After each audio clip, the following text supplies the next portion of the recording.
नमस्कार. रंगोली गुरु या माझ्या चॅनलमध्ये तुम्हा सर्वांचं पुन्हा एकदा खूप खूप स्वागत. आजची रांगोळी ही बैलपोळा विशेष रांगोळी असणार आहे. श्रावण महिन्याच्या शेवटी म्हणजे श्रावण अमावस्येला, मातृदिन म्हणजे पिठोरी अमावस्येला बैलपोळा आणि मातृदिन साजरा करतात. तर त्यासाठी मी घेऊन आलेली आहे बैलपोळा विशेष रांगोळी.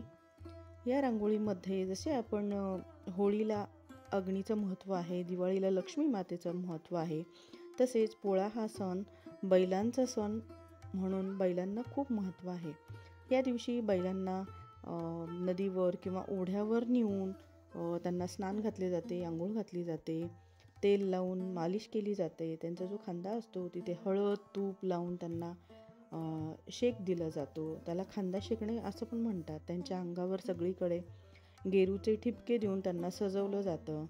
त्यांच्या शिंगांना बेगड लावली जाते, डोक्याला बाशिंग बांधलं जातं, गळ्यात वेगवेगळ्या घुंगरांच्या तसेच कवड्यांच्या माळा घातल्या जातात.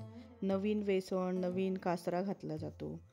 काही ठिकाणी पायामध्ये चांदीचे तोडे पण घातले जातात, काही ठिकाणी कडदोड्याचे तोडे बांधलेले जातात. पाठीवरती नक्षीकाम केलेली झूल घातली जाते. जो बैलगाडी असतो त्याला बैलांचा जो मालक असतो तो नवीन कपड्यांची जोड देतो. म्हणजे गावाकडे लहानपणी आम्ही खूप सुंदर सुंदर अशी गाणी म्हणायचो, त्याला झडत्या म्हणायचे. तर अशा प्रकारे त्यांना सजवून त्यांची गावामध्ये मिरवणूक काढायची आणि मग मिरवणूक काढल्यानंतर मारुतीच्या देवळात नेऊन तिथे मारुतीचं दर्शन घेऊन परत घरी आलं की त्यांना ओवाळायचं आणि मग त्यांच्यासाठी नैवेद्य, पुरणाची पोळी, भजे वगैरे असं सगळं जे केलेलं असतं त्याचा त्यांना नैवेद्य दाखवायचं. ग्रामीण भागात म्हणजे अजूनही काही गावांमध्ये बैलांची शर्यत होते. तसेच काही कार्यक्रमांचं आयोजन होतं, तोरण तोडणे. त्यामध्ये मानवाईक म्हणजे जे गावातले पाटील असतात त्यांच्या हाताने तोरण तोडतात आणि मग पोळा फुटतो अशी मान्यता आहे. हा दिवस म्हणजे शेतकरी आपले जे बैल असतात त्यांच्या प्रती आपलं प्रेम, कृतज्ञता व्यक्त करतात. या दिवशी त्यांना अजिबात कुठलंही काम लावलं जात नाही. या दिवशी पूर्णपणे विश्रांती दिली जाते आणि त्यांचे खूप कोडकौतुक होते. त्यांना गोडधोड खायला घालतात, त्यांची मिरवणूक काढतात. अशा प्रकारे पोळ्याचा सण हा विशेष करून बैलांचा सण आहे असं म्हणलं तर काही वावगं ठरणार नाही. तर पौराणिक महत्त्व असं आहे या सणाचं की भगवान शंकराचे जे वाहन आहे नंदी बैल, तर त्याची आपण सेवा केली, पूजा केली तर आपल्यावरती महादेवाची कृपादृष्टी राहील अशी मान्यता आहे. तर हे झालं बैलपोळा सणाचं महत्त्व. तसेच पिठोरी अमावस्येच्या दिवशी मातृदिन पण साजरा केला जातो.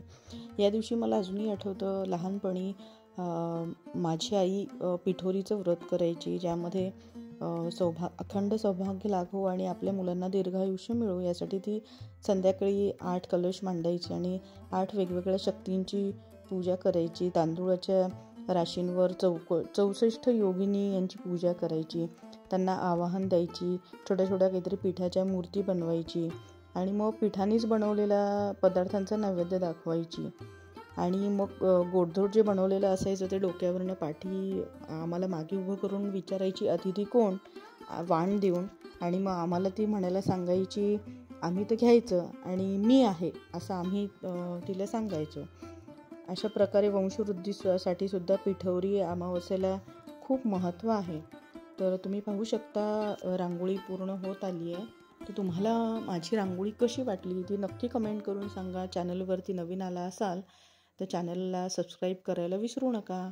आपल्या फ्रेंड्स, फॅमिलीसोबत माझा हा व्हिडिओ शेअर करा.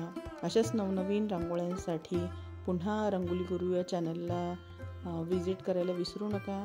पुन्हा भेटूया पुढच्या व्हिडिओमध्ये. तोपर्यंत तुम्हा सर्वांना बैलपोळ्याच्या खूप खूप शुभेच्छा. थँक्यू.